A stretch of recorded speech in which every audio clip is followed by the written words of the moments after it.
Welcome to Nana classes. दोस्तों, नाना classes के YouTube channel पे आपका स्वागत है। राजस्थान जीके की 129 नंबर क्लास, आज बेहद ऐतिहासिक क्लास आपके सामने। इतिहास, भूगोल, कला, संस्कृति और राजनीति विज्ञान के महत्वपूर्ण क्वेश्चनों के साथ हमारे सवाल आपके जवाब की प्रतिदिन 9 बजे आपको ये क्लास मिलती है, जो हर एक एग्जाम, राजस्थान की हर एक एग्जाम के लिए इंपॉर्टेंट है। तो शुरुआत करने जा रही है 50 क्वेश्चन जो इंपॉर्टेंट है परीक्षा की दृष्टि से। जल्दी से आप अपना काम कर दीजिए, वीडियो को लाइक शेयर कर दें, ताकि निश्चित तौर पे आपके जितने भी सहपाठी, आपके सहयोगी हैं, उन तक ये वीडियो पहुंचे और वो आपका आभार व्यक्त करें और आपके साथ जो भी तैयारी कर रहे हैं निश्चित तौर पे उनको सफलता मिलेगी। तो स्टार्ट करते हैं आज के इस बेहद खास सेशन को। पहला क्वेश्चन देखिए, तोरावटी की पहाड़ियां किस क्षेत्र में है? और आपको पता होगा कि तोरावटी, कांतली नदी के प्रवाह क्षेत्र को तोरावटी कहते हैं। तो तोरावटी की पहाड़ियां हैं वो कहाँ होगी? तो शेखावटी क्षेत्र में होगी, खास करके सिक्कर झुंझुनू का क्षेत्र, क्योंकि सिक्कर में एक पहाड़ी है, खंडेला की पहाड़ी। उस खंडेला की पहाड़ी से कांतली नदी निकलती है और कांतली नदी सिक्कर और झुंझुनू में बहती है, 2 जिलों में। इसी के प्रवाह क्षेत्र को तोरावटी प्रदेश कहा जाता है। तो तोरावटी की पहाड़ियां कहाँ होगी?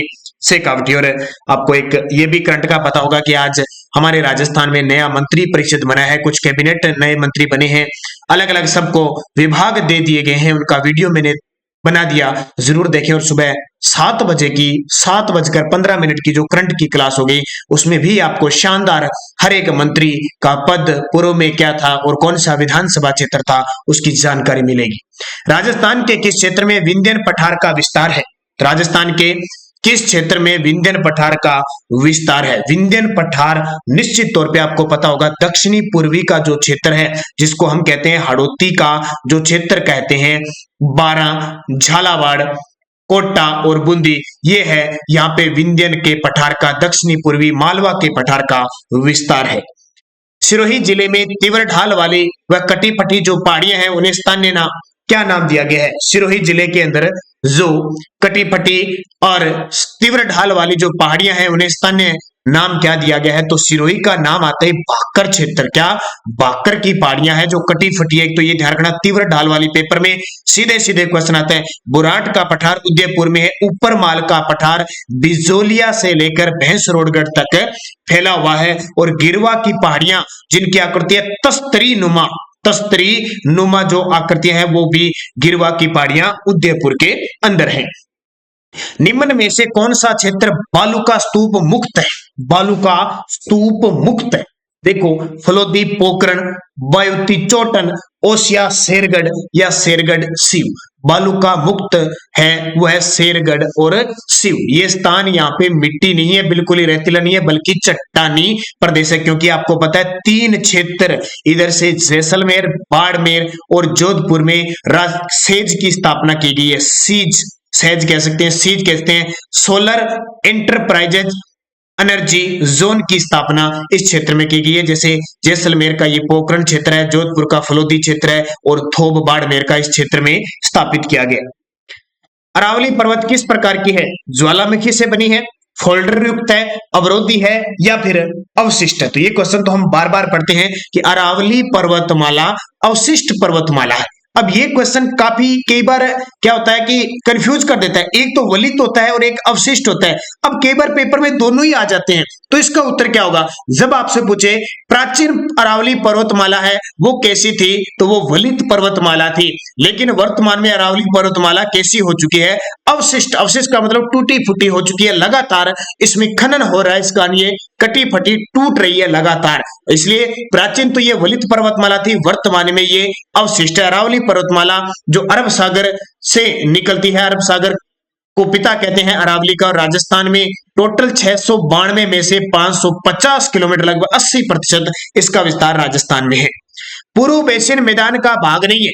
पूर्व बेसिन मैदान का भाग नहीं है। अब पूर्व बेसिन आ गया तो निश्चित तौर पे आपको पता लगेगा पूर्व बेसिन का मतलब क्या होगा।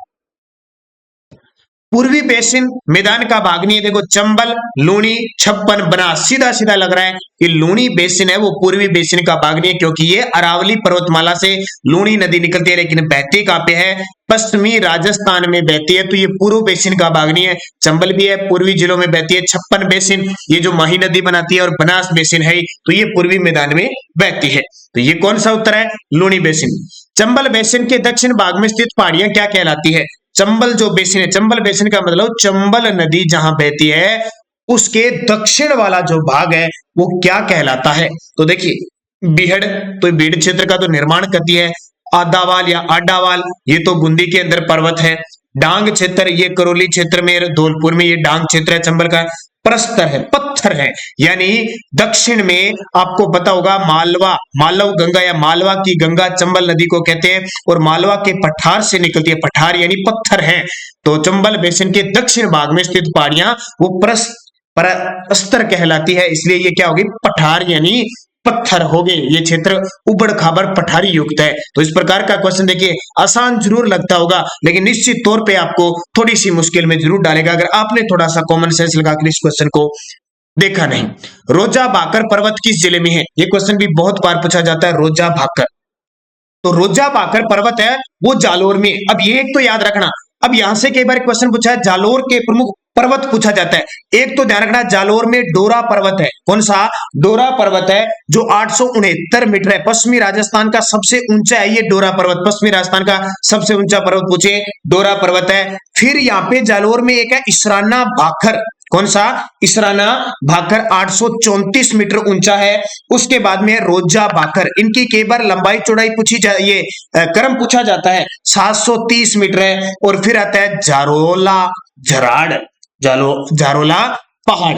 डोरा पर्वत, इसराना भाकर, रोजा भाकर और जारोला पहाड़ ये सारे जालोर के है, और पेपर में आता है, ध्यान रखना इसको अच्छे तरीके से पढ़ लेना। सबसे ऊंचा डोरा पर्वत, फिर इसराना भाकर, फिर रोजा भाकर, फिर जारोला पहाड़। ये क्वेश्चन पेपर में आता है, निश्चित तौर पे इनको पढ़ना। बरखान किस प्रकार का बालू का स्तूप है? तो निश्चित तौर पे आपको पता है बरखान, एक बरखान है वो किस प्रकार का है?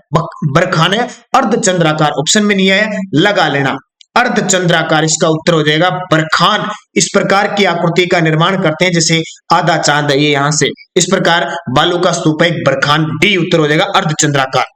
चट्टानी मरुस्थल को क्या कहते हैं? जो चट्टानी मरुस्थल होते हैं उसको क्या कहते हैं? जब आप राजस्थान के भौतिक प्रदेशों की जब शब्दावली पढ़ोगे ना, वहां से क्वेश्चन बहुत बार आते हैं। ये चट्टानी मरुस्थल है, रेतीला मरुस्थल है, उनको क्या कहते हैं? आज मैं तीनों नाम आपके सामने दे रखे हैं, तीनों नामों के उत्तर सबसे पहले बताता हूं। चट्टानी मरुस्थल हमादा को कहते हैं, एक तो ये सही हो गया।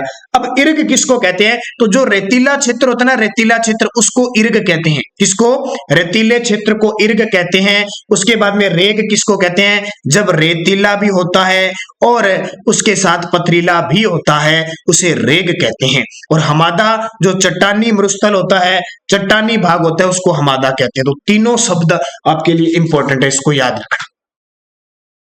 नेटवर्क बालू का स्तूप कहां पाए जाते हैं? नेटवर्क प्रकार के एक बालू का स्तूप है वो कहां पाए जाते हैं? तो निश्चित तौर पे मरुस्थल के उत्तरी पूर्वी भाग में, खास करके शेखावटी क्षेत्र में नेटवर्क प्रकार के बालू का स्तूप पाए जाते हैं। नेटवर्क कभी आ गया, कभी चला गया, कभी आ गया, कभी चला गया, ये नेटवर्क होता है इस प्रकार का। उसको निम्न में से कौन सा एक अरावली का उच्चतम शिखर है? इनमें से कौन सा एक अरावली का उच्चतम शिखर है? तो सबसे ऊंचा, देखो मैंने आपको सूत्र लिखाया था, अगर आपको वो सूत्र याद है, और मैं बार बार देखो पटवारी, एसआई, आरएएस किसी में देख लो, एग्जाम वहीं से बार बार आ रहा है जो मैं आपको कह रहा हूं। बस आप थोड़ी सी दिक्कत ये आ रही है कि आप थोड़ा सा ढंग से नहीं पढ़ रहे। अगर थोड़ा सा ढंग से पढ़ ले तो निश्चित तौर पे आपको कामयाबी मिल सकती है। पर्वत में जो आपको कह रहा हूं वही पर्वत पेपर में आ रहे हैं। मैंने कहा था एक सूत्र याद करना, उस सूत्र को याद करने के बाद आपकी कोई छोटी गलत नहीं होगी। मैंने कहा था गुरु से दिल लगा के, गुरु से दिल लगा के जरा, क्या जरा आकार रखो। गुरु से ज्यादा भी दिल मत लगा लेना, लेकिन इतना लगाना कि पहाड़ियां याद हो जाए।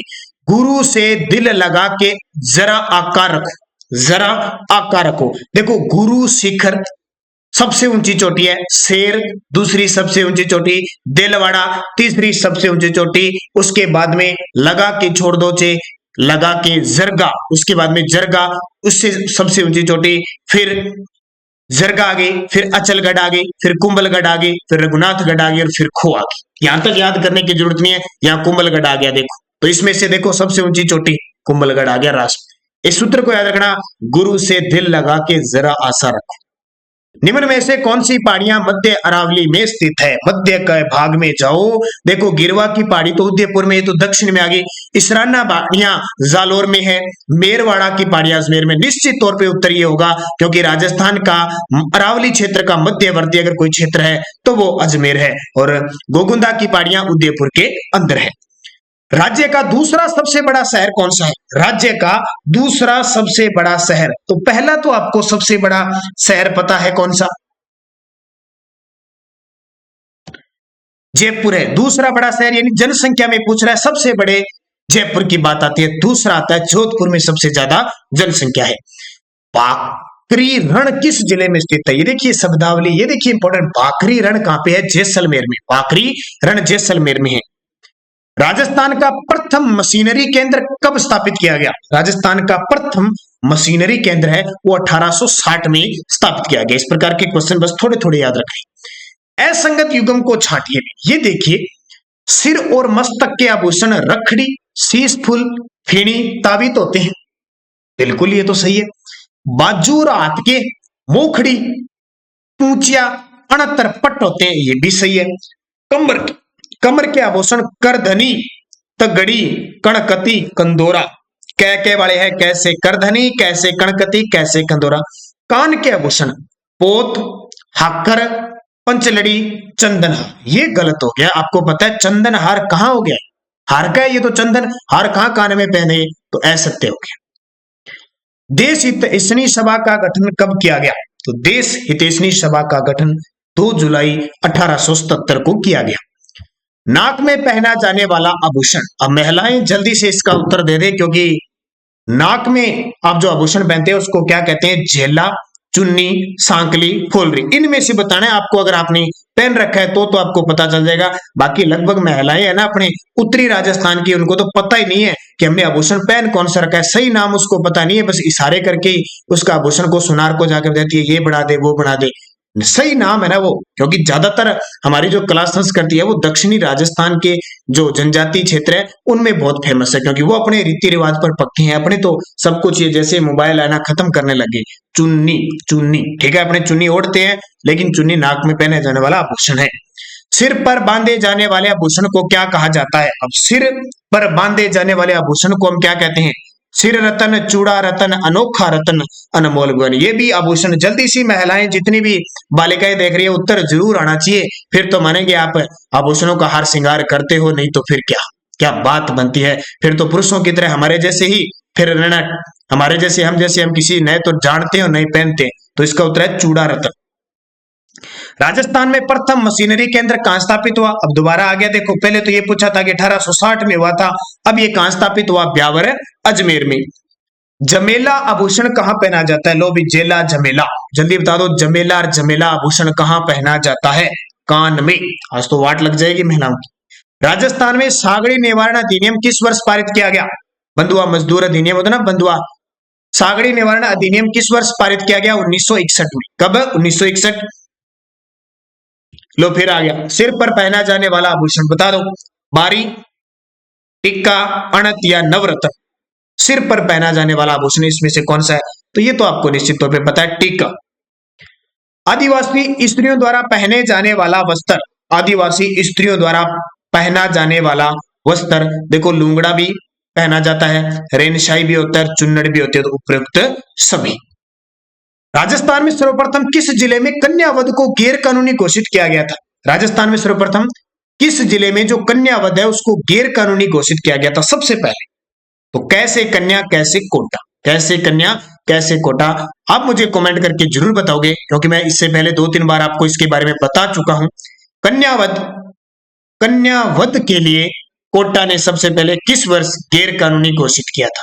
और अब मुझे एक कमेंट करके भी बताओगे कितने विद्यार्थी पीटीआई हैं और कितने विद्यार्थी सेकंड ग्रेड की तैयारी कर रहे हैं। ये 2 विद्यार्थी, इसके अलावा राजस्थान पुलिस वीडियो ये तो है ही। मैं जल्द ही पीटीआई सेकंड ग्रेड और राजस्थान पुलिस इन तीनों के लिए टॉपिक वाइज राजस्थान जीके की शुरुआत करने जा रहा हूं। आपको टॉपिक बता दिया जाएगा कि आज इस टॉपिक का टेस्ट होगा, और ध्यान रखना अगले 2 दिन बाद, कब, अगले 2 दिन बाद जालोर के चौहान का टेस्ट होगा। पूरे जितने भी जालोर के चौहानों से क्वेश्चन बनते हैं वो आपको मिलेंगे। शाम आपको टाइम बता दिया जाएगा 2 दिन बाद 8 बजे, आपको शाम 8 बजे वो वीडियो मिलेगा। तो तैयार रहिए, निश्चित रहिए। पीटीआई की भर्ती आने वाली है, सेकंड ग्रेड, फर्स्ट ग्रेड की, और खुद सेकंड ग्रेड की और फर्स्ट ग्रेड वाले विद्यार्थी, राजस्थान पुलिस वीडियो, सब में ये काम होंगे। तो जालोर के चौहान से टॉप चाहे 50 क्वेश्चन मिले चाहे 100 मिले, पूरा टॉपिक कवर हो जाएगा। एक भी बाहर से आपको पढ़ने की जरूरत नहीं पड़ेगी, इतना खतरनाक होगा ये, समझ लो। और जो विद्यार्थी कॉलेज लेक्चरर की जिसने तैयारी की है, पटवारी की, एसआई की, इस चैनल से तैयारी की है, उसको तो पता है। तो उत्तर आ जाएगा कोटा, और मुझे बता देना। राजस्थान की संस्कृति में मुग्धना क्या होता है? मुग्धना, तो ध्यान रखना, मुग्धना राजस्थान की संस्कृति में क्या होता है? तो मुग्धना आपको बताना है, भोजन पकाने के लिए लकड़ियां जो विनायक स्थापना के पश्चात लाई जाती हैं। ठीक है, भोजन पकाने के लिए लकड़ियां जो विनायक स्थापना के पश्चात लाई जाती है उसको कहते हैं मुग्धना। राजस्थानी संस्कृति में जानोटना क्या है? राजस्थानी संस्कृति में जानोटन क्या है? जानोटन, तो जानोटन क्या होता है? वर पक्ष की ओर से दिया जाने वाला जो भोज होता है वो जानोटन, यानी जान को जिमाना। वर पक्ष की ओर, वैसे जान को जिमाना होता है लेकिन जान के द्वारा जिमाया जाता है। भील जनजाति में कछाबू कौन पहनता है? भील जनजाति में एक वस्त्र है कुछाबू, पुरुष पहनती है, महिलाएं पहनती है, नवयुग लड़का पहनता है या बालक? तो ध्यान रखना, महिलाएं पहनती है। अब टॉपिक से स्टार्ट करेंगे, सारे टॉपिक आ जाएंगे आपके। भीलों में छेड़ा फाड़ना क्या होता है? ये तो आपको पता है, ये तलाक होता है। छेड़ा फाड़ना, तलाक दे देते हैं ना, छेड़ा फाड़ के दे देते हैं।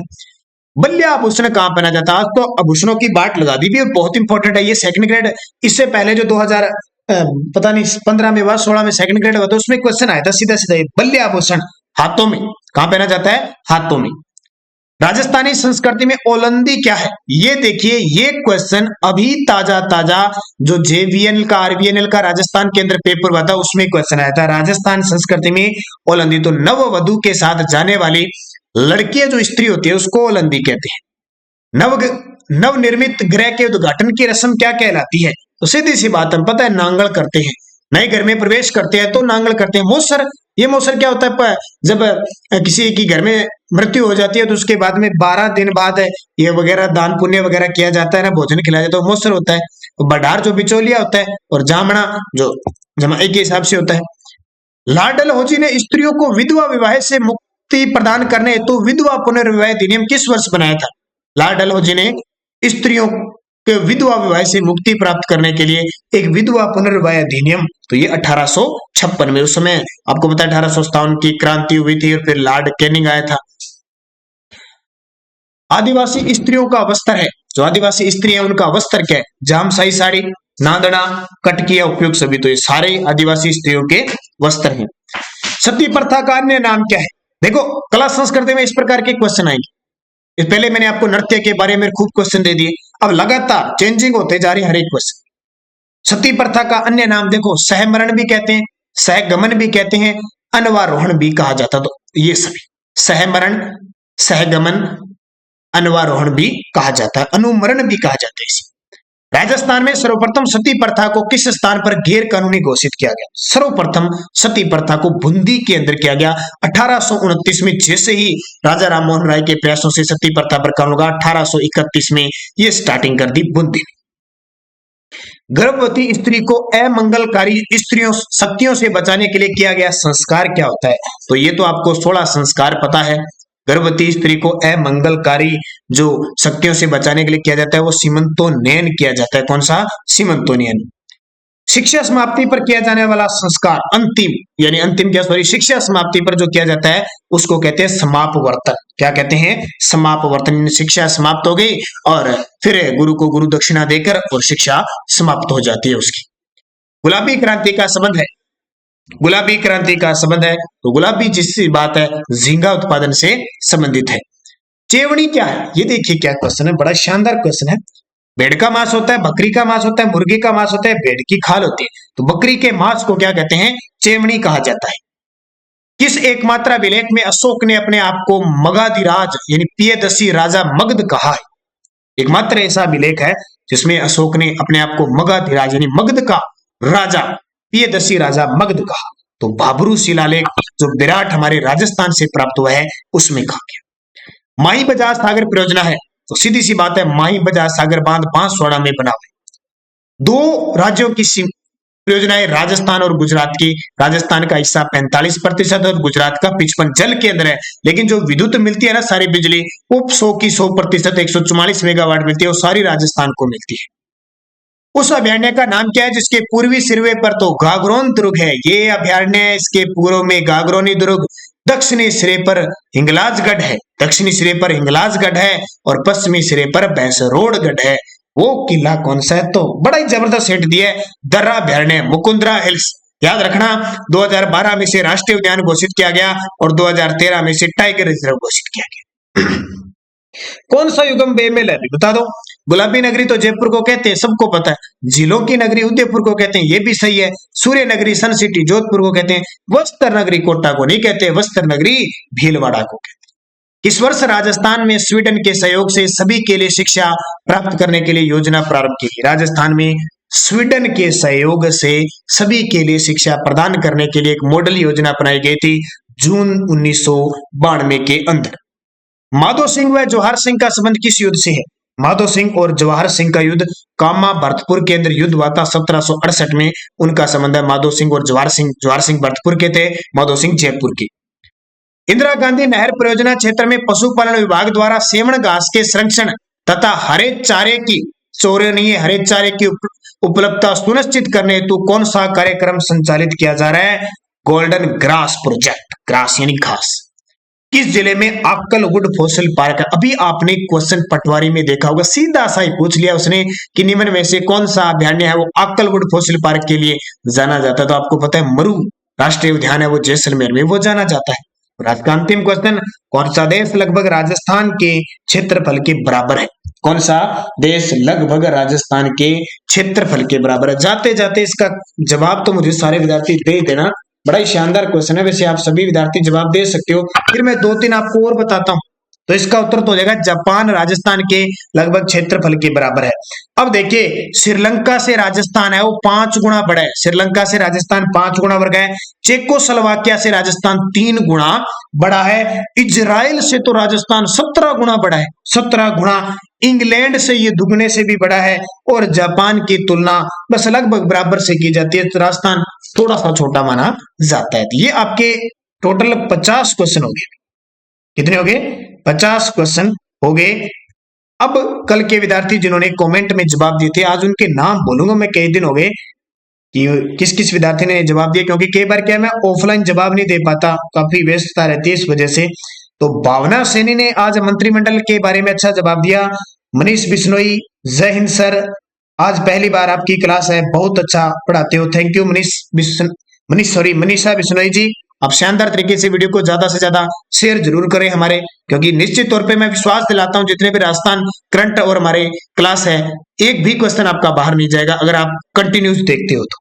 भावना सैनी, मनीषा शर्मा डोटासरा जी गए, अरुण कुमार वेरी गुड, कुलदीप रमन, एक आज जो कमेंट है ना जो सुबह अभी कुछ देर पहले मैंने क्लास लगाई थी आपके लिए मंत्रिमंडल की, एकता चालिया, टारगेट चौधरी, भजन लाल बाबल, प्रत्युष खत्री, विक्रम सिंह राठौड़, ममता इंदौरा, राजू सिंह भाटी, दबंग जाट झुंझुनू, राज गोला जी बहुत बहुत धन्यवाद, वेलकम, स्वागत है आपका। हर दिन हर समय आप हमारे साथ जुड़े और आपका प्यार आशीर्वाद हमारे साथ है राज गोला जी, इसके हम शुक्रगुजार हैं। Poonam Jarolia ji thank you very much. Busy life, Prateek Punia good evening, Harsh Devnani बेहतरीन, शानदार आपके जवाब। इसके अलावा मांगी चौधरी, अशोक सिंगर, एकता चालिया की शानदार सुबह की करंट की क्लास की, अरविंद फौजदार, अवेरू हॉल्स, दलपत राम, इसके अलावा असलम खान, आशीष मरोठिया, सुशीला गुर्जर, प्रिया राठौड़, हिमांशु पवार, आशा तेली, बहुत ही शानदार आपके जवाब है। कुमार गौरव और आशु सरका लाडला, शानदार, बहुत ही अच्छी बात है। Rajat Gupta, Adesh Meena, Pooja Katholia, Prem Kumar, Poonam Chand, RK. Jarwal, Gurjar Chena ji, RK. Jarwal, Dinesh Kirtani, Chitra Arora, Manohar Soni, BR. Gudara, Geetkar Lal ji, Manisha Sharma, Rajput Pankaj, Manisha Sharma, study with Vikas Mehra, Lokesh Meena, Ramesh Chaudhary, Pramod Kumar, Narpat Ram, Bom Singh Rajput, study with Vikas, Umesh Kanwar, Manisha Kanwar, Tejaram Meena, Ekta Chaliya. तो इन सभी विद्यार्थियों, राकेश कुमार बादू, मनीषा सारस्वत, मनीषा शर्मा, किरण खंडेलिया, पूनम जारोलिया, सभी विद्यार्थियों को हार्दिक शुभकामनाएं। और कल सुबह करंट की क्लास में फिर हम सारे मंत्रियों की चर्चा करेंगे। धन्यवाद। जय हिंद, जय भारत।